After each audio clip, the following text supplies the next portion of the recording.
तो नमस्कार दोस्तों, आज की कहानी 3 हिस्सों में है। सबसे पहला पार्ट हम शुरू करते हैं।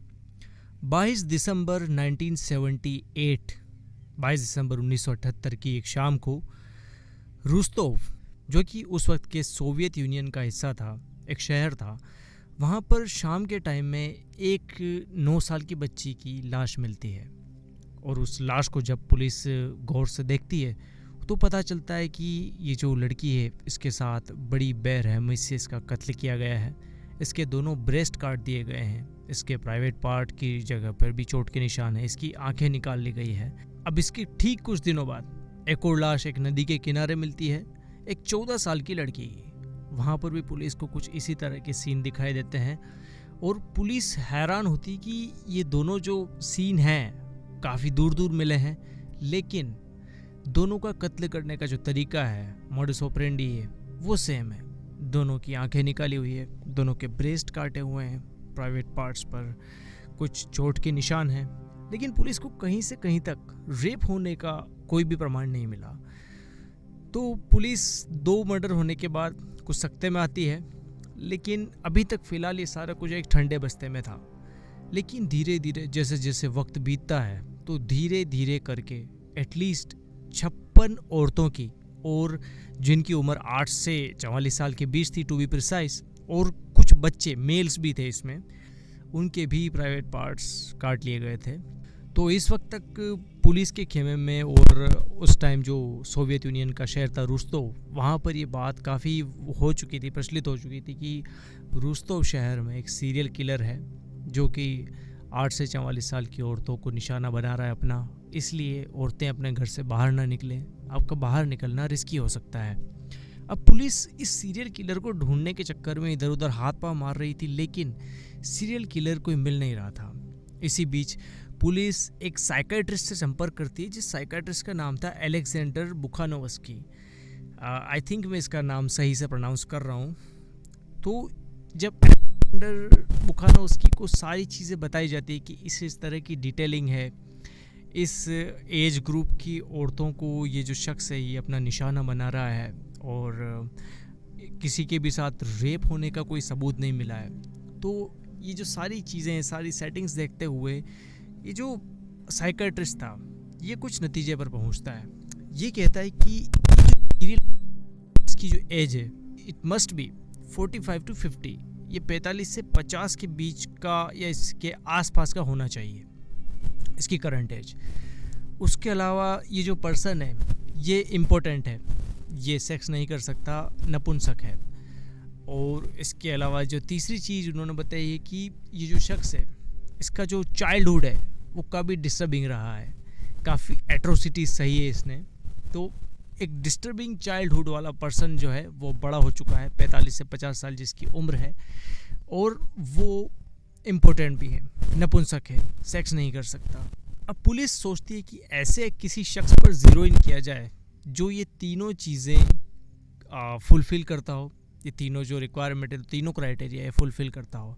लेकिन पुलिस को ये भी था कि ठीक है, साइकियाट्रिस्ट ने बात बताई है, लेकिन ज़रूरी नहीं कि वो ये ही हो। लेकिन पुलिस कम से कम ऐसे लोगों प्रायोरिटी पे रख रही थी, ऐसे लोगों की प्रायोरिटी बेसिस पर जांच कर रही थी जिनमें ये तीनों ट्रेड्स पाए जाते हों।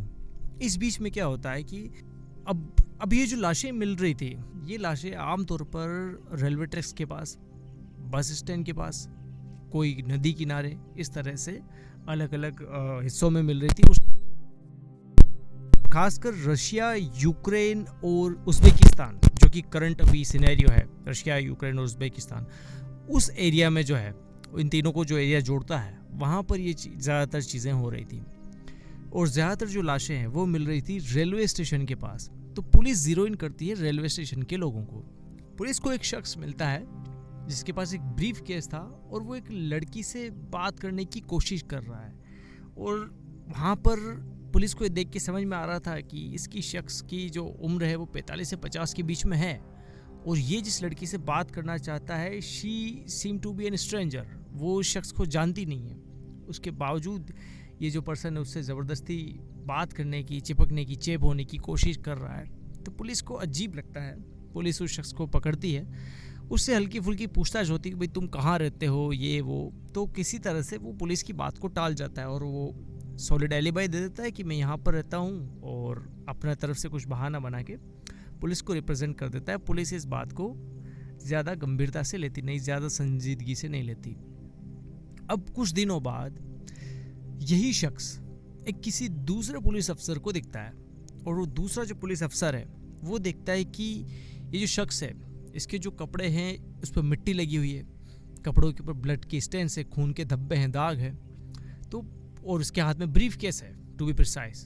और जब पुलिस इसके पास जाती है, इससे बोलती कि अपना ब्रीफ केस खोले, तब ये ब्रीफ केस अपना खोलता है तो उसमें से एक रस्सी और एक चाकू मिलता है। और एक चीज़ और मैं यहाँ पर बताता चलूँ कि ये जो सारे मर्डर्स, वो सारे जो विक्टिम थे उनको चाकुओं से गोद कर मारा गया था। उनके प्राइवेट पार्ट्स को जो चाकुओं से काटा गया था, उसके अलावा उनके पेट में चाकुओं के कई वार थे।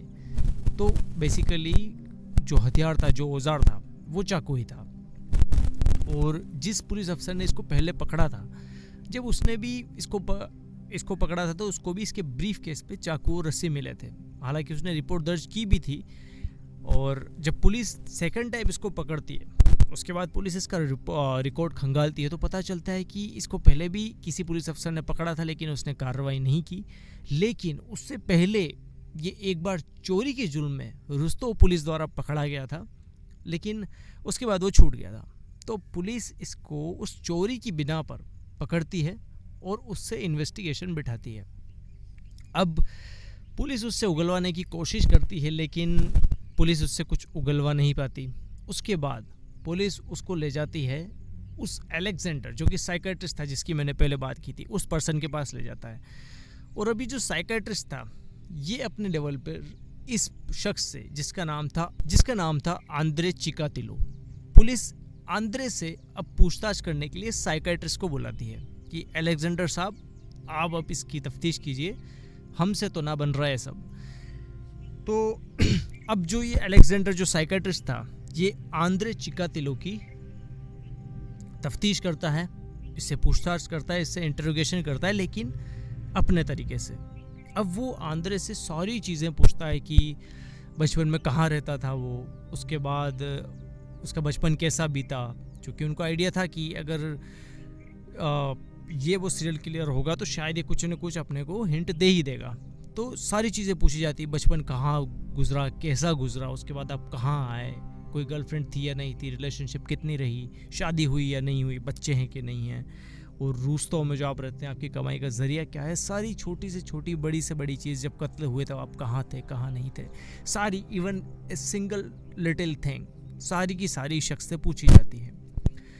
तो अब कुछ देर तक तो ये जो, चूँकि पेशेवर क्रिमिनल था और ये भी पूछताछ से तंग आ चुका था, पुलिस की पूछताछ, फिर साइकेट्रिस्ट की पूछताछ, तो आखिर में वो परेशान होकर, कुछ सोचकर, वो खुद ही बोलता है कि ठीक है, आपको जानना है मेरे बारे में, मैं अपनी पूरी स्टोरी सुनाता हूँ। तो आंद्रे चिकातिलो अपनी पूरी स्टोरी सुनाता है, जो कि विच इज़ क्वाइट सैड।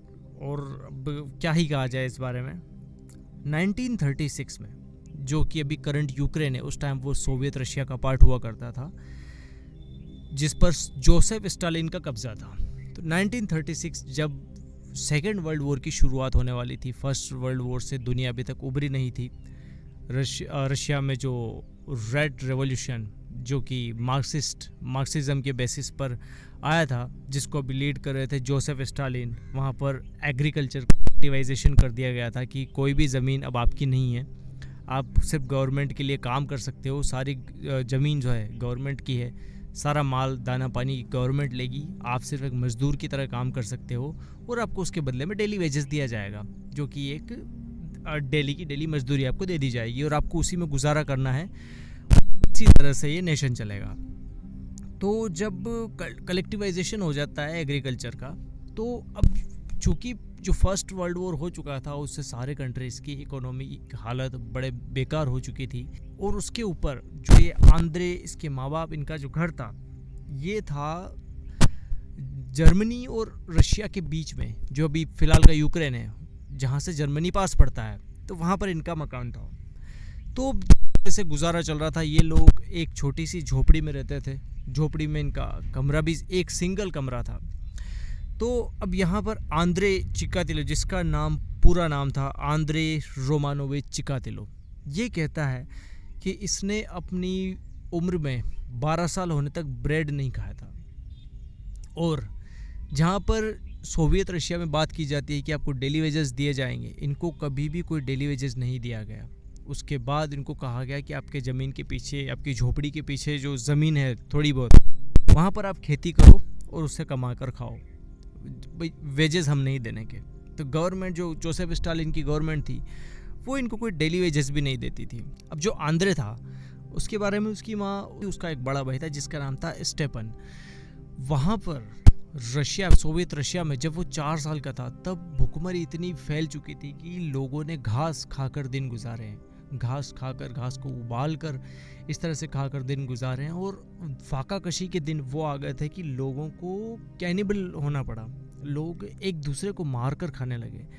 हालांकि इसका कोई प्रमाण मौजूद नहीं है, लेकिन आंद्रे का कहना था कि उसकी माँ ने उसको कहा था कि तेरा जो बड़ा भाई था, जिसकी उम्र जब 4 साल थी, तब उसके पड़ोसी कैनिबल बन गए और उसको मार कर, उसका मांस पकाकर उसको खा गए।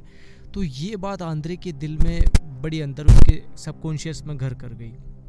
उसके बाद जो आंद्रे के जो पिता थे रोमानोविच, उनको रेड आर्मी में भर्ती कर लिया गया ज़बरन, और नाजी आर्मी से लड़वाया गया। और जब नाजी आर्मी से लड़ते हुए जब वो घायल हो गए, उसके बाद उनको जेल में डाल दिया गया, ताकि वो कोई भी खबर किसी नाजी सोल्जर है उसको लीक ना कर दे, नाजियों के हत्या ना चढ़ जाए। तो इस तरह से उसके फादर को जेल में डाल दिया गया। और जब वो सही हुए तो उनको वापस से युद्ध करने के लिए भेज दिया गया। अब 1941 से 1944 के बीच जो नाजी जर्मनी थी, उन्होंने यूक्रेन का, जो कि सोवियत का हिस्सा था उस टाइम, यूक्रेन पर कब्जा कर लिया था। और उनकी जो एट्रोसिटीज़ इतनी थी, वो जो इतनी यातनाएं देते थे कि आंद्रे और उसकी माँ दोनों को उन्होंने घर से बाहर निकाला, उनकी झोपड़ी को जलाया, और उन्होंने मजबूर किया आंद्रे और उसकी माँ को कि वो अपनी जलती हुई झोपड़ी देखे। इस बीच जब इन लोगों ने यूक्रेन को कब्जाया था, उस टाइम के सोवियत यूनियन की यूक्रेन को, तब 1943 में आंद्रे की माँ ने एक बच्ची को जन्म दिया जिसका नाम था ततियाना उसका नाम था। I think I am pronouncing it right. और आंद्रे का कहना था कि ये जो बच्ची पैदा हुई है, ये एक रेप की बदौलत पैदा हुई है, जो नाजी सोल्जर्स ने आंद्रे की माँ के साथ किया था। आंद्रे की माँ के साथ किए हुए रेप की बदौलत ये बच्ची पैदा हुई थी, तातियाना। और ये जो रेप था, इसकी प्रेजेंस में, आंद्रे की प्रेजेंस में नाजी सोल्जर्स ने उसकी माँ के साथ किया। How disgusting that is. और ये जो सब चीज़ें हुई कि उसकी माँ के साथ, आंद्रे की माँ के साथ, कि उसका जो आंद्रे के जो पिता है उनको युद्ध में लड़ने के लिए भेज दिया गया। परिवार इतनी गरीबी देख रहा है, अकेली माँ को अपना परिवार चलाना है। उसके बाद उसके साथ रेप होता है, रेप से एक बच्ची पैदा होती है। उस बच्ची को आंद्रे के जो पिता है वो एक्सेप्ट करने से मना कर देते इनिशियली। तो उसके आंद्रे की माँ के अंदर एक रेज था, और वो अपनी छोटी से छोटी गलती का गुस्सा भी आंद्रे पर निकालती थी, जो कि चाइल्डहुड उसका, जो उस साइकेट्रिस्ट ने कहा था अलेक्जेंडर ने, कि बड़ा डिस्टर्बिंग है। तो यहाँ से हम समझ सकते हैं कि चाइल्डहुड कितना इसका डिस्टर्बिंग रहा होगा। लेकिन अब 1944 में जैसे तैसे आंद्रे स्कूल जाने लगता है। और जब वो स्कूल जाने लगता है तो कहा जाता है कि वो स्कूल जाता था, कई बार वो भूखा स्कूल जाता था, और उसके पास कभी कुछ, उसके पेट में कई बार खाना नहीं होता था, कई बार वो स्कूल में बेहोश हो जाता था। और स्टार्टिंग में जब उसके बचपन में ही उसको न्यूट्रिशन नहीं मिला, तो इस वजह से जब वो बड़ा होता है उसकी गर्लफ्रेंड बनती है, और जब फिज़िकल होने का टाइम आता है तब उसको पता चलता है that he is important, he can't have sex. और तब उसकी एट्रोसिटीज़ में एक चीज़ और जुड़ जाती है कि अब वो एक मर्द भी नहीं है प्रॉपरली देखा जाए तो। उसके बाद वो दूसरी रिलेशनशिप में जाता है। दूसरी रिलेशनशिप में उसको उम्मीद थी कि हो सकता है कि यहाँ पर वो, हो सकता है कि पहली रिलेशनशिप में जो ना हुआ वो यहाँ पर हो जाए, लेकिन दूसरी रिलेशनशिप में भी उसकी नपुंसकता उसका पीछा नहीं छोड़ती। और उसके बाद जो उसकी सेकंड गर्लफ्रेंड थी वो सभी लोगों को बता देती है कि ये जो शख्स है नपुंसक है, we just can't have sex. तो उसके बाद वो लोगों के अंदर एक मजाक का और मखौल का सबब बन जाता है। लोग उसका मखौल उड़ाते और हंसी ठिठोली करते, लेकिन लोगों को कोई आइडिया नहीं था कि ये जो चीज़ें हैं ये आंद्रे के दिमाग पर कितना बुरा असर डाल सकती है और इसके कितने बुरे अंजाम हो सकते हैं। इस बीच एक लड़की थी जिसको पता था कि आंद्रे जो है वो इम्पोर्टेंट है, नपुंसक है, लेकिन उसके बावजूद वो आंद्रे से शादी करती है।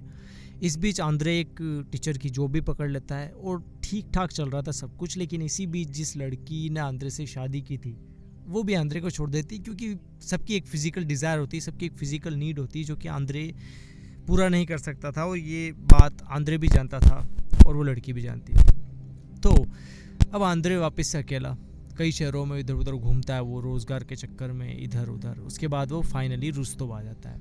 अब कई बार आप खुद को भी देखते होंगे, आप खुद भी बोर हो रहे हैं तो आपके अंदर होता है कुछ ना कुछ करूँ मैं, लेकिन हम अपराध का रास्ता नहीं चुनते। लेकिन एक शख्स, आंद्रे जैसा शख्स जो कि बचपन से इतने दुखों में पला बड़ा है, जो एक इम्पोर्टेंट है, जिसके साथ शायद लाइफ ने कभी ज़्यादती के अलावा कुछ किया नहीं है। खैर इस चीज़ से मैं उसको डिफेंड नहीं कर रहा हूँ, लेकिन एक ऐसा पर्सन जिसके साथ ये सब कुछ हुआ है तो उसका मेंटल स्टेट क्या रहा होगा। तो उसी का अंजाम होता है 1978 22 दिसंबर से मर्डर की एक स्ट्रीक चलती है और वो मर्डर की स्ट्रीक 52 कत्ल पर जाकर रुकती है। और आंद्रे क्लेम करता है कि उसने 56 मर्डर्स इन टोटल अभी तक किए हैं। हालांकि के ऊपर केस 53 मर्डर्स का ही चलता है। केस स्टार्ट होता है 14 अप्रैल 1992। उसके बाद आंद्रे सारी डिटेल्स बताता है कि उसने कौन से विक्टिम को कब मारा, कैसे मारा, और सारी की सारी चीज़ें मैच करती है। कई बार ऐसे कहा जाता है कि आंद्रे ने कोर्ट में अपनी जिप को खोल कर भी बताया कि देखिए मैं इम्पोर्टेंट हूँ, आई कांट हैव सेक्स, ताकि उसको लगा कि शायद इसको देखकर ही जजेस की कुछ सिंपैथी जागे उसके लिए। और वो जो मैक्सिमम पनिशमेंट है, जो कैपिटल पनिशमेंट है, जहाँ पर उसको सिर में गोली मारकर मार डाला जाना चाहिए था, वो उससे बच जाएगा। लेकिन ये चीज़ें उसको फेवर नहीं करती और 15 अक्टूबर 1993 को उसको सज़ाए मौत की सज़ा सुनाई जाती है, वो 53 मर्डर के लिए, 53 मर्डर्स के लिए।